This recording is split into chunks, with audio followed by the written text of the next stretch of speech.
Doctor Sachin Raj అత్యాధునిక world class physiotherapy treatment తో అన్ని రకాల నొప్పులకు శాశ్వత పరిష్కారం. సార్ నమస్తే సార్ చక్రధర్ గారు. నమస్తే సార్ చక్రధర్ గారు, ఈ మధ్యకాలంలో మ్యూచువల్ ఫండ్స్ కాన్సెప్ట్ అనేది బాగా పాపులర్ అయిపోయింది, ఎస్పెషల్లీ లాస్ట్ ఒక 3-4 ఇయర్స్ నుంచి. అయితే ఈ మ్యూచువల్ ఫండ్స్లో ఎస్ఐపి చేసే వాళ్ళందరూ నిజంగా ధనవంతులు, కోటీశ్వరులు అయిపోతారంటారా? ఎస్ఐపి చేసే అందరికీ 2 కోట్లు, 5 కోట్లు, 10 కోట్లు అనేవి నిజంగా వస్తాయంటారు అసలు? చాలా మంచి క్వశ్చన్ అండి. మాకు యాక్చువల్గా ఇప్పుడు చూస్తే మీకు ఈ రకరకాల యాప్స్ వచ్చాయి మార్కెట్లోకి.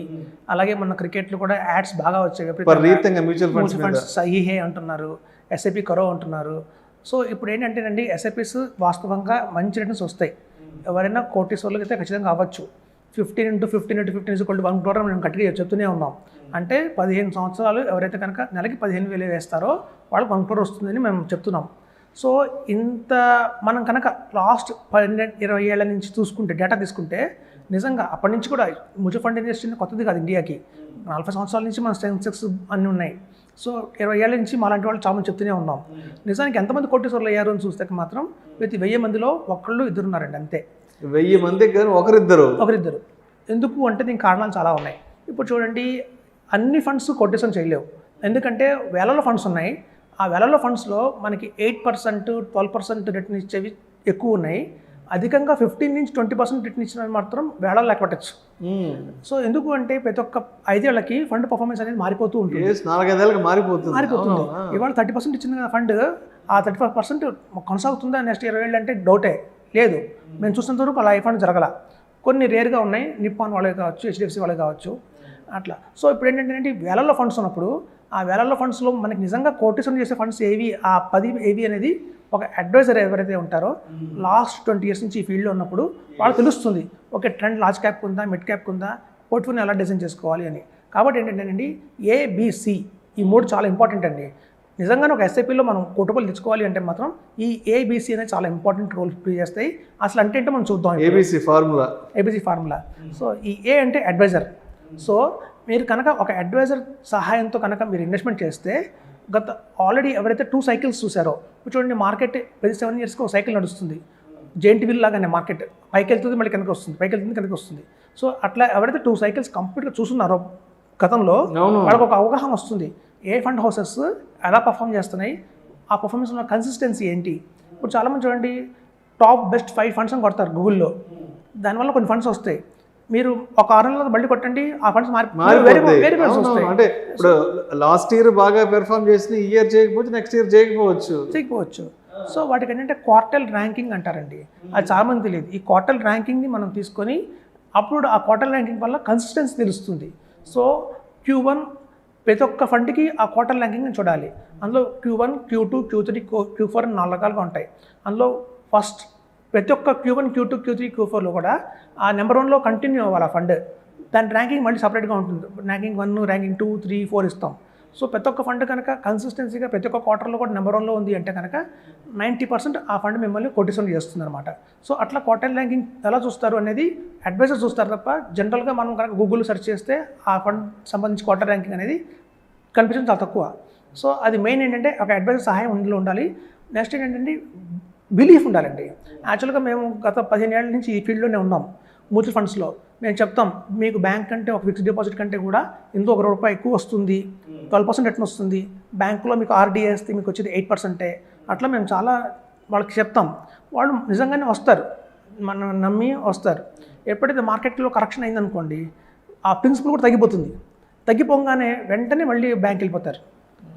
చూడండి, జస్ట్ ఒక 6 మంత్స్లోనే వాళ్ళ మైండ్ సెట్ మారిపోతుంది. అప్పటిదాకా బ్యాంక్ కాదు, ఇది బెంచ్ రిటర్న్ వస్తున్న వాళ్ళు కూడా ఒక్క 6 మంత్స్లో ఏదైనా కరెక్షన్ చూసారనుకోండి, భారీ ఎత్తున కరెక్షన్, నమ్మకం పోతుంది. సో కాబట్టి ఏంటంటే బిలీఫ్ మ్యూచువల్ ఫండ్స్ మీద ఏంటంటే బాగా నమ్మకం ఉండాలండి. ఆ నమ్మకం లేకుండా మళ్ళీ కాసేపట్టు ప్రిన్సిపల్ కూడా పోయింది కదా, మనం కోటేశ్వర్లు ఎక్కడ అవుతాం, వాళ్ళ మైండ్లో వచ్చేది ఏంటంటే ప్రిన్సిపలే పోయింది, మనం కోటేశ్వర్లు ఎలా అవుతాం అని పెద్ద క్వశ్చన్ వస్తుంది. దాంతో ఏంటంటే ఇప్పుడు చూడండి, కొంతమంది ఎస్ఐపి స్టార్ట్ చేయగానే ఎక్స్పెక్ట్ చేసేది ఏంటంటే 12% కంటిన్యూగా వస్తుంది అనుకుంటారు. మధ్యలో పడుతుంది మార్కెట్, ప్రిన్సిపల్ కూడా తగ్గుతుంది అన్న అవగాహన రాదు. ఇప్పుడు చూడండి, మీరు చూస్తే 9 ఏళ్ళండి, మీరు ఎవరు రాసి పెట్టుకోవచ్చు ఎవరైనా సరే, అట్లీస్ట్ 9 ఇయర్స్ మీరు ఎస్ఐపిలో కంటిన్యూ చేస్తే మీరు పెట్టిన ఇన్వెస్ట్మెంట్ డబల్ అవుతుంది 9 ఇయర్స్కి. ఎస్ఐపి మోడ్లో ఎవరైనా వెళ్తే ఓకే ఓకే. వీళ్ళు ఏంటంటే 4 ఏళ్ళు చూస్తారు, 5 ఏళ్ళు చూస్తారు, 5 ఏళ్ళు కూడా రిటర్న్ కనిపించదు. పేషెన్స్ ఉండాలా, పేషెన్స్ ఉండాలి. మేము చెప్తాం ముందే 5 ఏళ్ళకి కూడా మీకు రిటర్న్ రాదండి అని. సార్ అప్పటిదాకా నేను 6 లక్షలు పెట్టాను, సిస్టమ్ చూపిస్తుంది 7.5 లక్షలు, అంటే 6 ఏళ్ళకి నాకు 1.5 లక్ష ప్రాఫిట్ వస్తే నేను ఎప్పుడు కోటీశ్వరులు అవ్వాలి? కాబట్టి ఇది రాంగ్ అని చెప్పి వెళ్ళిపోతారు చాలా మంది. సో కాంపౌండింగ్ అనేది కంప్లీట్గా ఎగ్జిక్యూట్ అవ్వాలి అంటే 9 ఇయర్స్ మినిమం ఉండాలి, హోల్డ్ చేసి పెట్టుకోవాలి. అది ఎంత బెస్ట్ ఫండ్ అయినా సరే. సో 9 ఇయర్స్ మనం కంప్లీట్గా వెయిట్ చేస్తే కానీ మనం పెట్టిన ఇన్వెస్ట్మెంట్కి డబల్గా కనిపించదు. ఇప్పుడు చూడండి, ఆ 15 ఇయర్స్ టెన్యూర్లో ఫస్ట్ 9 ఇయర్స్ మీకు 27 lakhs హార్డ్లీ వస్తాయి. సో అక్కడి నుంచి మీకు వెంటనే పెరుగుతుంది అన్నమాట. రియల్ గ్రోత్ అనేది ఆఫ్టర్ 10th ఇయర్ నుంచి స్టార్ట్ అవుతుంది. సో చాలామంది ఏంటంటే బిలీఫ్ లేక, అంటే వచ్చిన రిటర్న్స్ ఏవైతే ఉంటాయో 5 ఏళ్ళకి 3 ఏళ్ళకి వచ్చే రిటర్న్స్ ఏవైతే ఉంటాయో అవి చూసి ఇవే తక్కువ వస్తే మనకి ఫ్యూచర్లో ఏమొస్తాయి అని చెప్పి డ్రాప్ అయ్యే వాళ్ళు చాలామంది ఉంటారు. సో అంటే నమ్మకం ఉండాలి, బిలీఫ్ ఉంది. సి అంటే కమిట్మెంట్ అండి. ఇప్పుడు చూడండి, మేము చాలామందికి ఒక 30 ఇయర్స్ లేకపోతే 40 ఇయర్స్ అతను మన దగ్గరకు వస్తారు. మనం బాగా అడ్వైస్ చేస్తాం. మీకు ఫైనాన్షియల్ గ్రోత్ బాగుండాలంటే, మీకు లైఫ్ లాంగ్ రిటైర్మెంట్ ప్లాన్ ఎక్సలెంట్గా ఉండాలంటే ఒక 2 crores కావాలి అని చెప్తాం. ఆ 2 crores ఒక 30,000 ఎస్ఐపి మీరు వేయండి, వేస్తే కనుక 15 yearsలో మీకు 2 crores వస్తుందని చెప్తాం. వాళ్ళు స్టార్ట్ చేస్తారు. ఒక 5 years అవ్వగానే కారు పడిపోతుంది. కారు పడిపోగానే మొత్తం కొత్త కారు కొనాలంటే 15 లక్షలు అవుతుంది. లోన్కి అప్లై చేద్దామా అంటే పిల్లలు అప్పటికే బీటెక్ వచ్చుంటారు, ఒక మంచి స్థాయిలో పిల్లలు చదువు కాస్ట్ ఎక్కువ ఉంటుంది. అలాగే హోమ్ లోన్స్ ఉంటాయి. ఆ టైంకి పేరెంట్స్ కూడా కొంచెం ఎక్కువ ఖర్చు పెట్టాల్సి వస్తుంది, వాళ్ళు సిక్ అయి ఉంటారు. ఇమీడియట్గా ఏం చేస్తారంటే, ఒకప్పుడు అంటే కార్ అనేది లగ్జరీ, కానీ ఇప్పుడు నెసెసిటీ అయిపోయింది. అది లేకపోతే ఒక రోజు కడగట్ల. ఈ కోవిడ్ తర్వాత పర్సనల్ వెహికల్ కాన్సెప్ట్ ఎక్కువ అయిపోయింది బాగా. సో దాంతో ఏమైందంటే అప్పటిదాకా ఈ జమైన 20 lakhs ఏదైతే ఉంటుందో వెంటనే రిడీమ్ మొత్తం 20 lakhs కార్ కొనేస్తారు. మనం పెట్టే ఉద్దేశం ఏంటంటే వాళ్ళ రిటైర్మెంట్ కోసం పెట్టాం. సో చూడండి, అలాగే ఒక దివాళీ వచ్చింది అనుకోండి, ఇంట్లో మొత్తం పెయింట్ వేయించాలి. ఆల్రెడీ ఫ్లాట్ కొని 10 ఏళ్ళు అయిపోయి ఉంటుంది. 10 ఏళ్ళు అయిపోయినాగానే ఫ్లాట్ ఏమవుతుందంటే ఇంటీరియర్స్ అన్ని డ్యామేజ్ అయి ఉంటాయి. వుడ్ వర్క్ మార్చాలి, కంపల్సరీ వుడ్ వర్క్ మార్చాల్సి వస్తుంది. అలాగే కాట్స్, మ్యాట్రిసెస్ ఇవన్నీ మార్చాల్సి వస్తుంది. సో ఒక మంచి దివాళీకి ఏం చేస్తారంటే ప్లాన్ చేస్తారు, మొత్తం మార్చేద్దాం, 10 లక్షలు అయిపోద్ది, నాకు 10 లక్షలు అయిపోతుంది. ఆ 10 లక్షలు ఎక్కడికి తీసుకురావాలి? మళ్ళీ మ్యూచువల్ ఫండ్స్ విత్ రిడీమ్ అంటారు. సో వీళ్ళకి తెలుసు, ఒక్కొక్క జస్ట్ 8 ఏళ్ళు ఆగితే ఇది మంచి కార్పస్ అవుతుంది, 2 కోట్లు 3 కోట్లు అవుతుంది అని తెలిసినా కూడా కమిట్మెంట్ లెక్క. అంటే మనం ఏ పర్పస్ కోసం అయితే ఇన్వెస్ట్మెంట్ చేస్తున్నామో మనం కొన్నాళ్ళు మర్చిపోతుంది దాన్ని, మర్చిపోయి వెంటనే రిడీమ్ కొట్టేస్తారు. కొంతమంది ఏంటంటే కోలీగ్స్ ఫారెన్ వెళ్తారు అనుకోండి, ఓ సింగపూర్ మలేషియాకి వెళ్తారు అనుకోండి, వీళ్ళు కూడా వస్తారే మనం ఫారెన్ ట్రిప్ వేద్దాం, సో మళ్ళీ రిడీమ్. సో ఏ ఒక్క సందర్భం వచ్చినా కూడా ఏంటంటే విత్డ్రా చేసేస్తారు ముందు. ఈజీగా లిక్విడిటీ అయ్యేది ఏంటంటే మ్యూచువల్ ఫండ్సే. ఇందులో మీకు ఒక ప్లస్ పాయింట్, మైనస్ పాయింట్ ఉంది. మనం ఎంత ఫాస్ట్గా రిడీమ్ కూడా చేయొచ్చు, అంత ఫాస్ట్గా ఇన్వెస్ట్మెంట్ చేయొచ్చు. సో కాబట్టి కమిట్మెంట్ ప్రాపర్గా లేకపోతే ఏమవుతుందంటే, అందుకే మనం సి అంటే కమిట్మెంటే. మనం చేసిన ఇన్వెస్ట్మెంట్ ఏ పర్పస్ కోసం చేసాము. అందుకే చాలామంది చెప్పే అడ్వైసెస్ ఏంటంటే, మ్యూచువల్ ఫండ్లో ఊరికే రాకండి, ఒక పర్పస్తో రండి అంటాం. సో ఒక చిల్డ్రన్ ఎడ్యుకేషన్ ప్లాన్, లేదా ఒక చిల్డ్రన్ మ్యారేజ్ ప్లాన్, మీ సెల్ఫ్ రిటైర్మెంట్ ప్లాన్. సో ఇప్పుడు మేము ఏం చేస్తామంటే ఈ కంట్రోల్ చేయడానికి వాళ్ళ ఫోటో పెడుతున్నాం. సపోజ్ ఎవరైనా రిటైర్మెంట్ ప్లాన్ కోసం వచ్చారనుకోండి మా దగ్గరికి, వాళ్ళ కోసం మేము రిటైర్మెంట్ ప్లాన్ తీసినప్పుడు ఏం చేస్తామంటే వైఫ్ అండ్ హస్బెండ్ ఫోటో దానికి అటాచ్ చేస్తాం. సో వాళ్ళకి గుర్తుంటుంది, ఓకే ఈ ఫండ్ మన రిటైర్మెంట్ ప్లాన్కి ఏదన్నా అవసరం వచ్చినప్పుడు కూడా దీన్ని మనం తీయకూడదు అని ఒక థాట్ వస్తుంది. కాబట్టి అట్లా మనం హెల్ప్ చేస్తున్నాం. సో ఎప్పుడైతే కనుక ఏబిసి, ఫస్ట్ అడ్వైజర్ సలహా ఉండాలి, తర్వాత బి బిలీఫ్ ఉండాలి, తర్వాత సి కమిట్మెంట్ ఉండాలి. ఈ 3 కనుక ఎవరైతే ఫాలో అవుతారో అండి ఖచ్చితంగా కోటీశ్వరులు అవుతారు. కాకపోతే ఈ 3 ఫాలో అయ్యే వాళ్ళు ఎంతమంది ఉన్నారంటే అవుట్ ఆఫ్ 100 వాళ్ళు 1%, 2% మాత్రమే ఉన్నారు.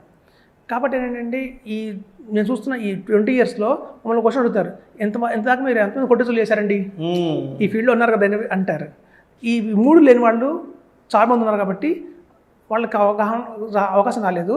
ఎవరైతే మమ్మల్ని ఈ 3 నమ్ముకొని చేశారో మా దగ్గర ఒక 50 to 60 members మాత్రం 1 crore సంపాదించిన వాళ్ళు ఉన్నారండి ఈజీగా. వాళ్ళందరూ కూడా చాలా హ్యాపీగా ఉన్నారు. మాకు అవగాహన వస్తుంది, ఓకే ఇంతమంది ఇన్ని 100 మంది క్లయింట్స్లో కేవలం ఈ 50 మంది మాత్రమే ఎందుకు కోటీశ్వరులు అయ్యారు, తక్కిన 250 మంది ఎందుకు అవ్వలేకపోయారు, మాకు ఒక డేటా ఉంది మా దగ్గర. సో ఎవరైతే కనుక ఏబిసి ఫాలో అయ్యారో వాళ్ళందరూ కూడా మంచి కోట్లు వచ్చాయండి. ఎవరైతే ఫాలో అవ్వలేదో వాళ్ళు మాత్రం ఇంకా అక్కడే స్ట్రగుల్ అవుతూ ఉన్నారు. కాబట్టి మనం చెప్పేది ఏంటంటే ఒక మంచి అడ్వైజర్ మీద, ఎందుకంటే ఇప్పుడు చాలామంది క్వాంట్ మ్యూచువల్ ఫండ్ అని, లేదంటే ప్యారాక్ పెరిక్ అని చాలా మేర ఇప్పుడు యాక్చువల్గా ఏంటంటే ఫండ్ హౌసెస్లో కూడా చాలా అప్ అండ్ డౌన్స్ ఎక్కువ ఉంటాయి. అవునవును. స్టాండర్డ్ ఫండ్ హౌసెస్ కొన్ని ఉంటాయండి. నెంబర్ 1 ఎస్బీఐ కావచ్చు, హెచ్డిఎఫ్సి కావచ్చు, ఇట్లా డిఎస్పీ కావచ్చు, కొటక్ కావచ్చు, ఇవన్నీ ఎప్పటి నుంచో ఒక ప్రాపర్గా స్టాండర్డ్గా ఉన్నా ఇప్పుడు మనం ఫైవ్ అవర్స్ కొన్నాం అనుకోండి దీపావళికి, మనకి స్టాండర్డ్ ఫైవ్ అవర్స్ కొంటాం, కొంచెం కాస్ట్ ఎక్కువ అయినా స్టాండర్డ్ ఫైవ్ అవర్స్కి కొంటాం, అవి బాగా కాలుతాయి అని చెప్పి.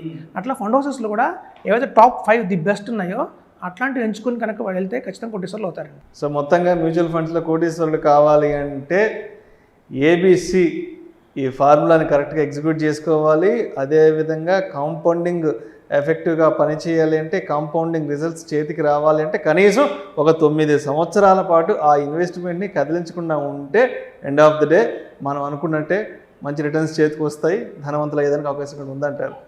Right. Thank you sir, thank you so much. Thank you.